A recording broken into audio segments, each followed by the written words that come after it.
지난주 한 커뮤니티에 이런 글이 올라왔습니다. 30년 넘게 성실하게 국민연금 냈습니다. 이번 달부터 드디어 받기 시작했는데 월 82만 원이 나오네요. 솔직히 말해서 이걸로 뭘 하라는 건지 모르겠습니다. 관리비 내고 나면 남는 게 없어요. 댓글란은 난리가 났습니다. 30년이나 냈는데 고작 82만 원? 나도 지금 20년째 내고 있는데 불안하다. 차라리 그 돈 모아서 적금 들걸.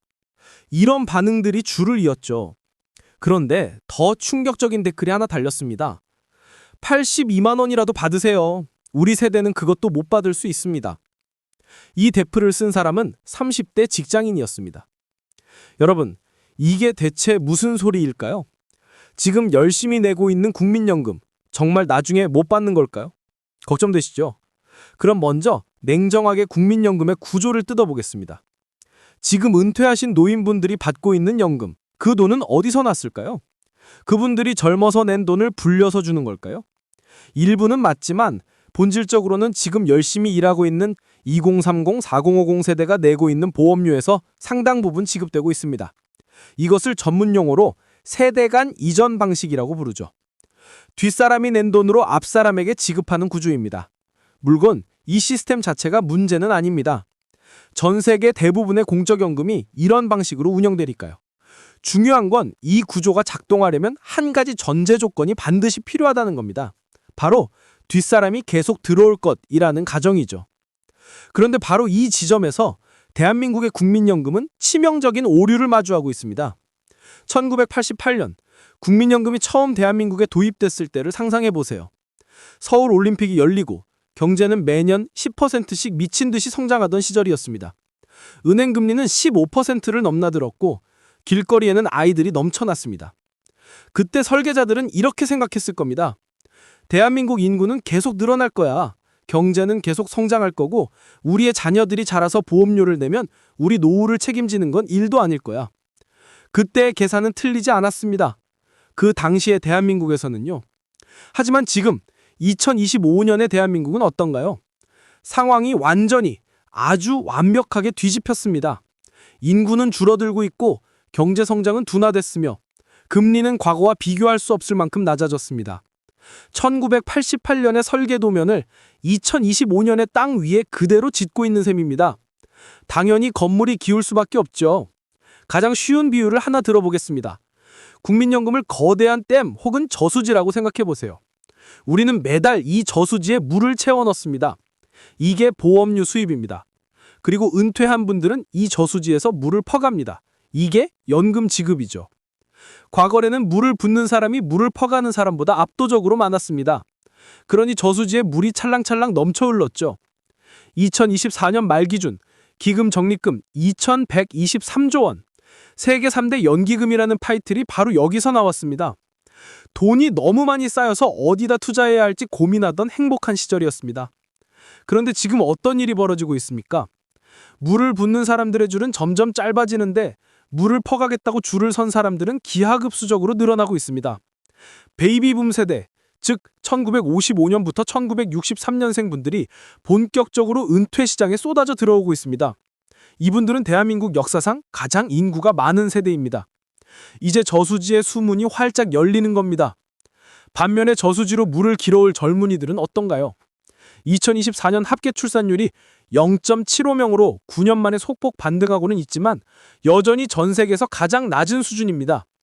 뉴욕타임즈는 한국의 인구 감소 속도를 두고 14세기 유럽을 덮친 흑사병이 몰고 온 인구 감소를 능가하는 결과라고 표현했습니다. 들어오는 물줄기는 수도꼭지처럼 쫄쫄거리는데 나가는 물줄기는 소방호수처럼 콸콸 쏟아지는 상황. 여기서 댐 관리인이 투자를 잘해서 물을 불리면 되지 않느냐고 묻는 분들이 계십니다. 실제로 국민연금은 2024년 한 해 동안 15%라는 역대 최고 수익률을 기록했습니다. 1988년 기금 설치 이후 평균 수익률도 6.82%로 매우 우수한 성적입니다. 투자를 정말 잘하고 있는 거죠. 하지만 명심하세요. 투자 수익은 댐 안에 물을 관리하는 기술일 뿐이지 댐 밖으로 빠져나가는 물의 양 자체를 막을 수는 없습니다. 아무리 수익률이 좋아도 나가는 돈이 들어오는 돈보다 압도적으로 많아지면 결국 바닥이 드러날 수밖에 없습니다. 이것은 투자 실력의 문제가 아니라 인구 구조라는 거대한 흐름의 문제입니다. 그래서 정부와 전문가들이 내놓은 시나리오에는 공포스러운 숫자가 등장합니다. 2025년 3월, 정부는 18년 만에 국민연금 개혁안을 통과시켰습니다. 보험료율을 2026년부터 매년 0.5%포인트씩 올려 9%에서 13%로 인상하고 소득 대체율은 40%에서 43%로 높이는 내용이었죠. 이 개혁으로 기금 고갈 시점은 2056년에서 2064년으로 8년이 연장됐습니다. 하지만 여기서 중요한 질문을 던져야 합니다. 8년 연장이 무슨 의미가 있을까요? 지금의 2030 세대가 은퇴할 즈음인 2064년이 되면 국민연금 곡간이 완전히 단 1원도 남지 않고 바닥난다는 계산입니다. 어떤 연구에서는 이 시점이 더 빨라질 수 있다고 경고합니다. 여러분, 2064년이 멀게 느껴지시나요? 지금 30세인 분이 65세가 되는 해입니다. 딱 연금 받아야 할 그 시점에 적립된 기금이 영원이 될 수 있다는 겁니다. 여기서 정말 무서운 질문을 던져야 합니다.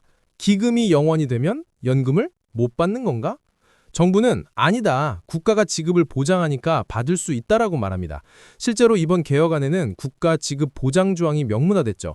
그런데 그 돈을 어디서 가져올까요? 쌓아둔 돈이 없으면 방법은 딱 하나뿐입니다. 그 해에 일하는 젊은이들에게 걷어서 바로 노인들에게 나눠주는 방식, 전문용어로 부과 방식으로 전환하는 겁니다. 그런데 말입니다. 이게 가능하려면 미래의 젊은이들이 짊어져야 할 부담이 상상을 초월합니다. 통계청의 장래 인구 추계에 따르면 2060년대에는 일하는 청년 1명이 노인 1명 이상을 부양해야 하는 상황이 올 수 있습니다. 전문가들의 일부 시나리오에서는 월급의 9%가 아니라 20, 30%대까지 보험료율을 올려야 한다는 계산이 나옵니다. 상상해 보십시오. 여러분의 자녀가 혹은 미래의 젊은이가 월급 300만 원을 받는데 그중 80만, 90만 원을 국민연금으로 떼어간다고 하면 그들이 가만히 있을까요? 우리 부모님 세대는 9% 내고 연금 받아갔는데 왜 우리는 30%를 내야 하냐며 심각한 세대 간 갈등이 생기지 않을까요? 이것이 바로 우리가 마주한 세대 간 형평성의 딜레마이자 국민연금의 진짜 시한폭탄입니다. 국가가 설마 안 주겠어? 라는 막연한 낙관론 뒤에는 미래 세대의 월급을 담보로 잡은 무거운 계산서가 숨겨져 있습니다. 지금 당장 내 통장에서 빠져나가는 그 돈, 9%의 보험료, 과연 이것은 나의 노후를 위한 저축일까요? 아니면 윗세대를 부양하기 위한 이전 지출일까요? 인정하기 싫지만 냉정한 현실은 후자에 가깝습니다. 우리는 지금 거대한 부담을 다음 세대로 넘기는 구조 속에 살고 있습니다. 내 차례에서만 문제가 터지지 않기를 바라면서 다음 사람에게 그리고 또 다음 사람에게 이 문제를 미루고 있는 것이죠. 하지만 이제는 더 이상 미룰 수 없는 한계점에 도달했습니다. 저주지의 바닥이 보이기 시작했기 때문입니다. 그렇다면 우리는 어떻게 해야 할까요? 그냥 앉아서 고갈되는 걸 지켜봐야 할까요? 아니면 지금이라도 무언가 조치를 취해야 할까요? 이 질문에 답하기 위해서는 먼저 인구라는 변수를 조금 더 깊이 그리고 아주 냉정하게 들여다봐야 합니다. 우리가 흔히 말하는 저출산 고령화, 이 단어가 얼마나 심각한 경제적 위기를 예고하고 있는지, 단순히 사람이 줄어드는 게 아니라 경제를 움직이는 엔진 자체가 약해지고 있다는 신호들을 구체적으로 파헤쳐봐야 합니다. 합계 출산율 0.7명대라는 숫자가 연금 고갈 시기를 어떻게 앞당기고 있는지, 그리고 그 충격이 우리 삶에 어떤 파도로 다가올지 다음 장에서 아주 적나라하게 보여드리겠습니다. 준비되셨나요? 불편하지만 반드시 마주해야 할 진실 계속해서 이어가겠습니다. 자, 1988년의 약속이 2025년의 현실과 충돌하는 과정, 그 핵심에는 바로 인구가 있습니다. 많은 분들이 인구 문제를 그저 애를 안 낳아서 큰일이네 정도로 생각합니다. 하지만 국민연금이라는 계산기 앞에서 인구 감소는 단순한 사회 문제가 아닙니다. 그것은 재정 지속 가능성에 대한 심각한 경고입니다. 숫자로 한번 증명해 보겠습니다. 국민연금이 처음 시작될 때만 해도 노인 1명을 부양하기 위해 일하는 젊은이가 10명이 넘었습니다. 10명이 십시일반 돈을 모아서 1명의 노인에게 연금을 드리는 구조였죠. 부담이 거의 없었습니다. 어깨가 가벼웠죠. 그런데 지금은 어떻습니까? 그 비율이 급격하게 줄어들고 있습니다. 통계청 장래 인구 추계에 따르면 2060년을 넘어가면 일하는 사람 1명이 노인 1명 이상을 부양해야 하는 상황이 올 수 있습니다. 1대1의 사회, 이게 얼마나 무거운 상황인지 감이 오십니까? 여러분이 식당에 가서 밥을 먹는데 옆 테이블에 앉은 모르는 어르신의 밥값을 무조건 내야 식당을 나갈 수 있다고 상상해 보세요. 그것도 평생 동안 매 끼마다. 과연 여러분은 그 식당에 가고 싶을까요? 아니, 그 식당이 유지가 될까요? 아마 젊은 손님들은 부담을 느끼고 밥을 얻어먹으려는 어르신들만 가득 찰 겁니다. 그게 바로 2064년 이후 대한민국의 국민연금 상황입니다. 에이, 설마 그렇게까지 되겠어? 라고 반문하실 수 있습니다. 하지만 통계청의 인구 추계는 거짓말을 하지 않습니다. 2024년 합계 출산율 0.75명으로 9년 만에 소폭 반등했기는 하지만 여전히 전 세계에서 가장 낮은 수준입니다. 이 속도라면 연금을 내줄 다음 타자가 물리적으로 크게 줄어드는 겁니다. 돈을 내는 사람은 줄어드는데 돈을 받는 사람은 늘어난다. 더 심각한 건 돈을 받는 기간도 늘어난다는 겁니다. 1988년 당시 한국인의 기대신명은 70세 정도였습니다. 60세 은퇴하고 연금 받기 시작하면 통계적으로 10년 정도 받다가 돌아가셨습니다. 그런데 지금요? 기대신명이 83세를 넘었습니다. 곧 90세 시대, 100세 시대가 옵니다. 연금을 받는 기간이 10년에서 30년, 40년으로 늘어나는 겁니다. 저수지에서 물을 뻐가는 바가지의 크기는 그대로인데 뻐가는 횟수가 3배, 4배로 늘어난 겁니다. 이런 상황에서 국민연금 개혁 야호가 나올 때마다 등장하는 단골 메뉴가 있습니다. 보험료를 더 내자. 9%는 너무 적으니까 13%, 15%로 올리자는 거죠. 그런데 이게 근본적인 해결책이 될 수 있을까요? 2025년 3월에 통과된 개혁안이 바로 이 방식이었습니다. 보험료율을 9%에서 13%로 올리고 소득대체율을 40%에서 43%로 높였죠. 그 결과 고갈 시점이 2056년에서 2064년으로 8년 연장됐습니다. 하지만 그 대가는 혹독합니다. 지금 경제활동을 하는 주축인 3, 40 세대, 그리고 이제 막 사회에 나온 20대의 직업을 더 많이 털어야 합니다. 가뜩이나 집값 비싸고 물가 올라서 살기 팍팍한데 월급에서 떼어가는 돈만 늘어나는 꼴입니다. 그렇다고 연금을 덜 받자고 하면 어떨까요? 지금 국민연금의 소득대체율, 그러니까 평생 벌던 월급 대비 받는 연금의 비율은 명목상 43% 수준입니다. 하지만 실제 가입 기간을 따져보면 실질 소득대체율은 20%대 불과한 경우가 많습니다. 여기서 더 깎으면 그건 연금이 아니라 용돈 수준으로 전락합니다. 노인 빈곤율 OECD 1위인 나라에서 연금을 더 깎자? 이건 사회적 안전망을 포기하자는 말과 같습니다. 더 내자니 젊은 층이 힘들고 덜 받자니 노인층이 힘든 진퇴양난의 상황. 이게 바로 국민연금의 딜레마입니다. 정치인들이 선거철만 되면 연금 개혁 이야기를 조심스럽게 다루는 이유가 여기 있습니다. 누구 편을 들어도 비판을 받는 구조니까요. 표 떨어지는 소리가 들리는데 누가 고양이 목에 방울을 달려고 하겠습니까? 그래서 지난 수십 년간 논의해보겠다, 사회적 합의가 필요하다는 말만 되풀이하며 문제를 다음 정권으로 넘겨온 것이죠. 2025년 3월의 개혁은 18년 만에 첫 발걸음이었지만 많은 전문가들은 이것도 미봉책에 불과하다고 지적합니다. 8년의 시간을 벌었지만 고갈이라는 결말 자체를 바꾸지는 못했기 때문입니다. 우리는 선택의 기로에 서 있습니다. 그리고 그 선택의 결과는 우리 옆 나라들의 사례를 보면 어느 정도 예측할 수 있습니다. 우리보다 먼저 늙어버린 일본, 그리고 연금 개혁 때문에 나라가 들썩였던 프랑스. 이들은 과연 이 수학적 난제 앞에서 어떤 답을 내놓았을까요? 그들의 처절한 생존기를 들여다보면 우리가 앞으로 겪게 될 고통스러운 미래가 보입니다.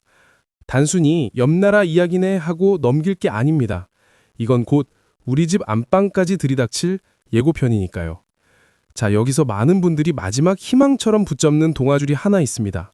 바로 기금 운용 수익률입니다. 국민연금공단에 똑똑한 사람들 많이 있지 않냐? 그 사람들이 주식도 하고 채권도 하고 해외 부동산도 사서 수익을 대박 내면 인구 문제도 해결되는 것 아니냐라는 논리죠. 실제로 국민연금공단 기금운용본부는 정말 훌륭한 성과를 내고 있습니다.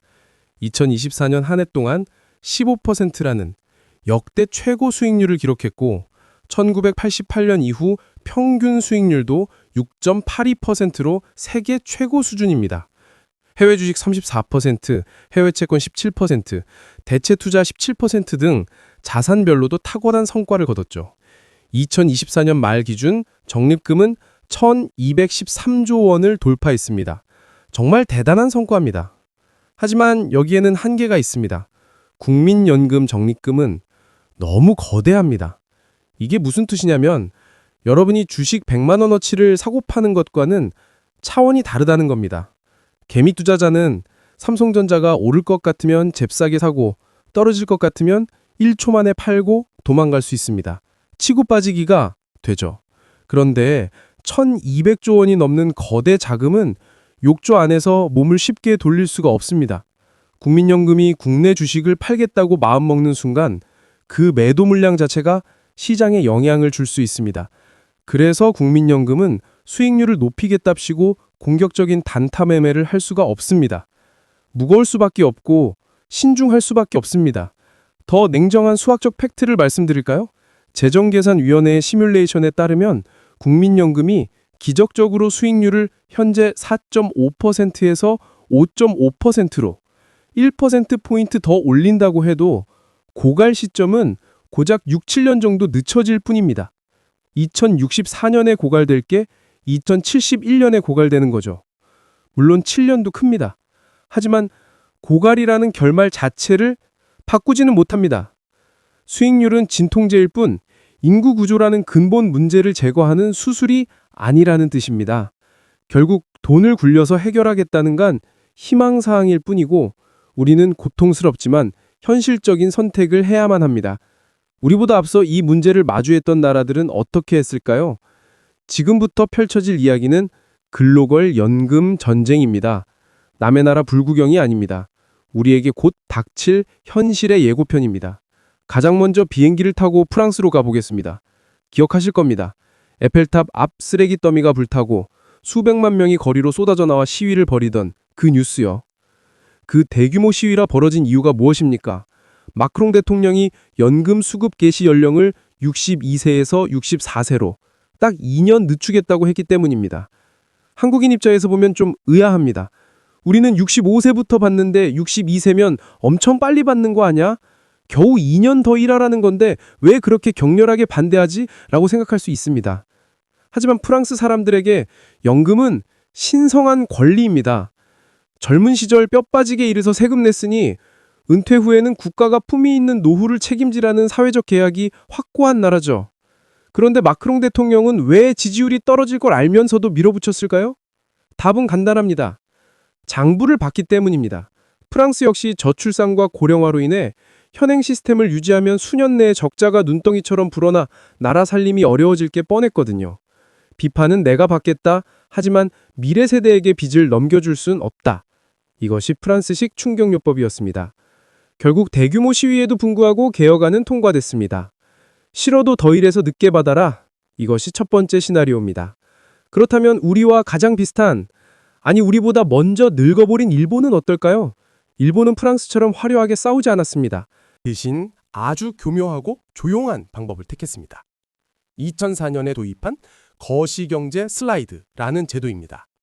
이름부터가 어렵죠? 이게 뭐냐면 연금 액수를 깎겠습니다라고 대놓고 말하지 않습니다. 대신 물가 상승률이나 임금 상승률만큼 연금을 올려주지 않는 겁니다. 예를 들어 물가가 3% 올랐으면 연금도 3% 올려줘야 내 구매력이 유지되겠죠. 그런데 일본 정부는 인구가 줄어들고 수명이 늘어났으니 그만큼을 빼겠습니다. 라면 3% 대신 1%만 올려주는 식입니다. 받는 사람 입장에서는 통장에 찍힌 금액이 줄어들지는 않았으니 깎였다는 느낌을 덜 받지만 짜장면 값이 5,000원에서 8,000원이 될 동안 내 연금은 제자리 걸음이라면 그건 실질적으로 삭감된 겁니다. 일본은 이렇게 체감이 적도록 설계된 삭감을 통해 연금 재정의 붕괴를 늦췄습니다. 서서히 온도를 높여서 국민들이 고통을 급격하게 느끼지 않으면서 연금의 가치를 줄여버린 것이죠. 이것이 두 번째 시나리오입니다. 마지막으로 스웨덴을 볼까요? 복지 천국이라 불리는 스웨덴은 1990년대에 아주 급진적인 개혁을 단행했습니다. 명목 확정 기여형이라는 시스템으로 바뀌었는데 핵심은 낸 만큼만 준다는 겁니다. 과거에는 네가 얼마를 냈든 늙으면 이만큼 줄게라는 약속 기반이었다면 이제는 네가 낸 돈의 경제 성장률만큼의 이자만 붙여서 돌려줄게 라는 실적 기반으로 바뀌었습니다. 그리고 여기에 기대 여명 계수라는 걸 도입했습니다. 쉽게 말해 평균 수명이 늘어나면 연금 액수가 아도로 줄어드는 겁니다. 90세까지 살다가 100세까지 살게 되면 똑같은 돈을 더 오래 나눠 가져야 하니 매달 받는 돈은 줄어들 수밖에 없겠죠. 이걸 법으로 못 박아둬서 정치인들이 표 얻으려고 돈 더 줄게라는 소리를 아예 못하게 막아버렸습니다. 아주 합리적이고 지속 가능한 모델이지만 동시에 연금으로만 먹고 살긴 힘들다는 걸 국가가 인정한 셈이기도 합니다. 이것이 세 번째 시나리오입니다. 자, 다시 대한민국으로 돌아와 봅시다. 우리는 2025년 3월에 18년 만에 개혁을 단행했습니다. 보험료율을 9%에서 13%로 올리고 소득 대체율을 40%에서 43%로 높였죠. 고갈 시점을 8년 연장하는 데 성공했습니다. 하지만 전문가들은 입을 모아 말합니다. 이것도 미봉책에 불과하다고요. 프랑스처럼 화끈하게 정년을 연장한 것도 아니고 일본처럼 실질적 삭감 장치를 도입한 것도 아니고 스웨덴처럼 낸 만큼만 받는 구조로 바꾼 것도 아닙니다. 그저 보험료를 좀 더 내고 좀 더 받게 해서 시간을 조금 벌었을 뿐입니다. 결국 우리에게 남은 미래는 명확합니다.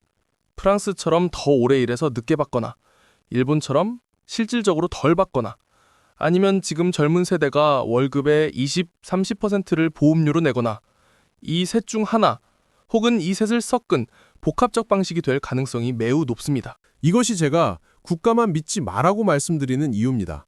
국민연금은 사라지지는 않을 겁니다. 국가는 어떻게든 지급을 보증할 테니까요. 이번 개혁안에도 명문화됐죠.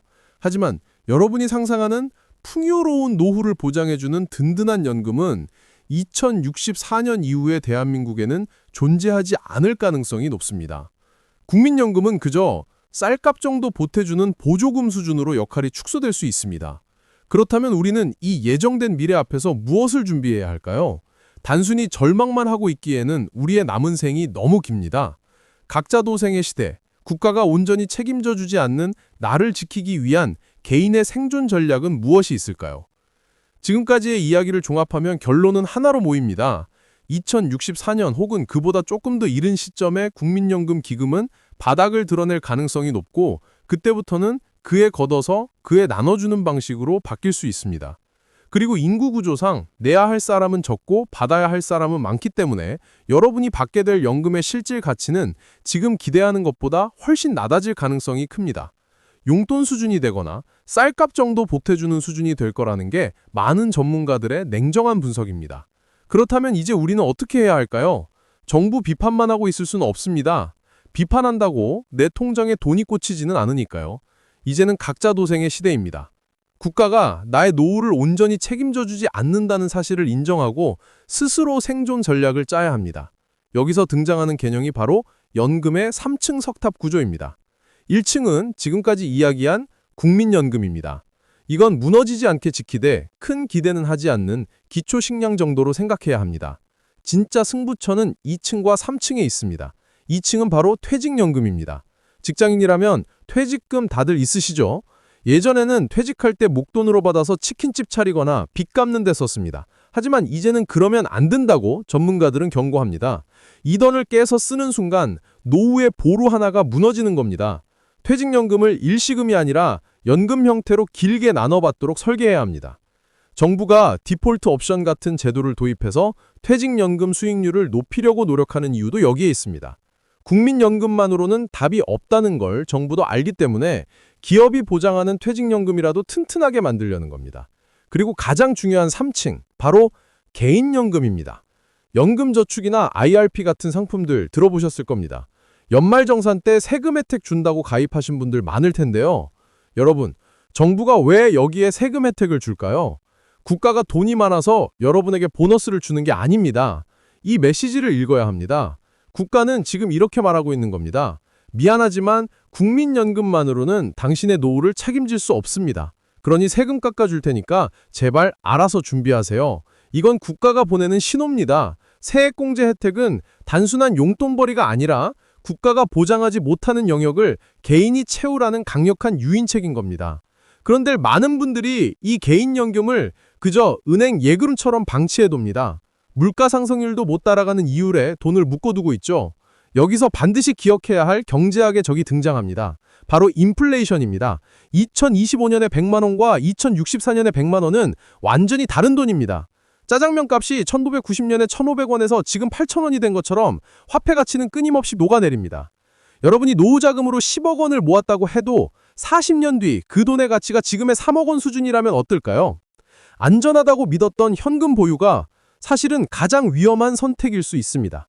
그래서 전문가들은 입을 모아 말합니다. 연금 자산은 반드시 투자가 되어야 한다고 말이죠. 주식이든 채권이든 ETF든 자본주의 시스템의 성장에 올라타서 구매력을 지켜내야 합니다. 물론 투자는 위험합니다. 원금을 까먹을 수도 있죠. 하지만 30, 40년이라는 긴 시간을 두고 본다면 자산 시장의 성장에 꾸준히 적립해 나가는 것이 인플레이션이라는 확정된 손실을 이기는 현실적인 방법일 수 있습니다. 이제 이야기를 마칠 시간입니다. 국민연금 개혁은 단순히 돈 문제가 아닙니다. 이것은 대한민국이라는 공동체가 지속 가능할 것인가를 묻는 질문입니다. 90년대생이 은퇴할 때쯤 이 나라가 노인 부양비 때문에 허리가 부러지지 않으려면 지금부터 계속해서 고통스러운 결단을 내려야 합니다. 지금의 20, 30세대는 억울할 겁니다. 취업도 힘들고 집 사기도 힘든데 부모 세대보다 더 많이 내고 덜 받으라니 맞습니다. 억울한 게 사실입니다. 하지만 그렇다고 아무것도 하지 않으면 그 피해는 고스란히 우리 자신에게 그리고 우리의 자녀들에게 더 큰 부담으로 돌아옵니다. 우리가 해야 할 일은 두 가지입니다. 첫째는 감시자가 되는 것입니다. 정부와 정치권이 표 계산 때문에 개혁을 미루지 않도록 더 내고 덜 받는 고통 분담을 솔직하게 이야기하도록 압박해야 합니다. 기금 고갈 없다는 달콤한 거짓말보다는 지금 개혁하지 않으면 부담이 더 커진다는 쓴 진실을 요구해야 합니다. 둘째는 준비된 생존자가 되는 것입니다. 국가 시스템의 한계를 냉정하게 직시하고 3층 연금 체계를 통해 나만의 노후 안전판을 만들어야 합니다. 국민연금은 밥상 위의 밥일 뿐 반찬과 국은 내가 직접 차려야 한다는 마인드셋으로 전환해야 합니다. 2064년, 기금이 바닥날 그 해. 그날이 왔을 때 국가만 믿다가 준비하지 못했다라고 후회하지 않으려면 지금 바로 여러분의 계산기를 다시 두드려 보셔야 합니다. 불편한 진실을 마주하는 용기만이 불확실한 미래로부터 나를 지키는 가장 강력한 무기가 될 것입니다. 오늘 당신의 월급 명세서는 그리고 당신의 연금 계좌는 어떤 미래를 가리키고 있습니까? 자, 지금까지 우리는 2064년이라는 숫자가 주는 우려와 그 거대한 파도 앞에서 개인이 살아남기 위한 전략에 대해 긴 이야기를 나눴습니다. 머리가 좀 복잡하고 가슴이 답답하실 수도 있습니다.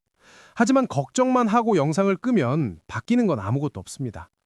오늘 이 영상을 보신 여러분만큼은 남들보다 한 발짝이라도 더 앞서갈 수 있도록 지금 당장 실천할 수 있는 구체적인 행동 지침을 정리해 드리겠습니다. 가장 먼저 하셔야 할 일은 현실 자각입니다. 막연하게 나중에 얼마 나오겠지 상상하지 마시고 지금 당장 스마트폰을 켜십시오. 금융감독원의 통합연금 포털이나 국민연금공단 앱에 들어가면 여러분이 지금까지 낸 돈이 얼마인지 그리고 만약 지금 소득이 유지된다면 나중에 얼마를 받게 될지 예상 수령액이 나옵니다. 아마 숫자를 확인하고 나면 헛웃음이 나오실 수도 있습니다. 내가 20년, 30년을 일했는데 고작 월 80만 원, 90만 원이라고? 네, 그게 냉정한 현실입니다. 심지어 그 금액은 현재 가치 기준입니다. 30년 뒤에 짜장면 가격이 2만 원이 되어 있을 때 받는 90만 원이라는 뜻입니다. 이 숫자를 눈으로 직접 확인하는 순간 여러분의 뇌는 비로소 위기를 진짜로 인식하고 움직일 준비를 하게 됩니다. 두 번째는 목표 금액 설정입니다. 은퇴 후에 숨만 쉬고 사는 게 아니라 가끔 친구들도 만나고 경조사도 챙기고 1년에 한 번쯤 가까운 곳이라도 여행을 가려면 얼마가 필요할까요? 국민연금연구원 통계에 따르면 부부 기준으로 적정 노후 생활비는 월 270만 원에서 300만 원 선입니다. 자, 계산기를 두드려 봅시다. 국민연금으로 부부가 합쳐서 150만 원이 나온다고 칩시다. 이것도 아주 희망적인 수치입니다. 그러면 매달 150만 원이 부족합니다. 이 150만 원의 구멍을 무엇으로 메울 것인가? 이게 여러분의 남은 인생 과제입니다. 퇴직연금으로 50만 원, 개인연금으로 50만 원, 주택연금으로 50만 원. 이렇게 구체적인 파이프라인을 그려야 합니다. 막연히 어떻게든 되겠지 하는 생각은 위험합니다. 세 번째, 자산 배분의 재설계입니다. 특히 한국인들은 자산의 70% 이상이 부동산에 묶여 있습니다. 깔고 앉은 집 한 채가 전 재산인 경우가 태만이죠. 하지만 집값이 오른다고 해서 당장 마트에서 장을 볼 수 있는 건 아닙니다. 은퇴 시점이 다가올수록 부동산 같은 무거운 자산의 비중을 조금씩 줄이고 매달 현금이 나오는 흐름형 자산으로 바꾸는 구조조정을 미리 계획해야 합니다. 주택연금을 적극적으로 고려하거나 배당주, 리츠 같은 현금 흐름 자산에 대해 공부를 시작해야 하는 이유가 바로 이겁니다. 그리고 마지막으로 지속적인 관심과 목소리입니다. 국민연금 문제는 결국 정치의 영역에서 결정됩니다.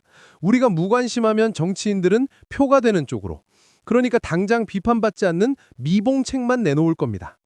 젊은 세대가 내 돈 내놔라 라고 감정적으로 반응하는 게 아니라 지속 가능한 시스템을 만들어 달라고 정당하게 요구해야 합니다. 선거 때마다 연금개혁 공약을 꼼꼼히 뜯어보고 누가 진짜 미래를 고민하는지, 누가 문제를 미루고 있는지 냉정하게 판단해야 합니다. 영상 마치겠습니다. 오늘 이야기가 다소 무겁고 불편하게 들리셨을지 모릅니다. 하지만 외면한다고 해서 다가오는 파도가 사라지진 않습니다. 오히려 눈을 똑바로 뜨고 현실을 바라볼 때 우리는 그 파도에 대비할 수 있는 방법을 찾을 수 있습니다. 국민연금은 완벽하지 않습니다. 국가도 완벽하지 않습니다. 하지만 스스로 준비하고 깨어있는 여러분의 미래는 분명 지금보다 더 단단해질 수 있습니다. 지금까지 오늘도 경제학이었습니다. 오늘도 시청해주셔서 감사합니다. 저희 오늘도 경제학의 이야기가 여러분의 경제적 시야를 넓히는 데 도움이 됐다면 구독과 좋아요로 응원해 주십시오. 저는 다음 시간에도 여러분의 돈과 권리를 지키는 날카로운 이야기로 돌아오겠습니다. 감사합니다.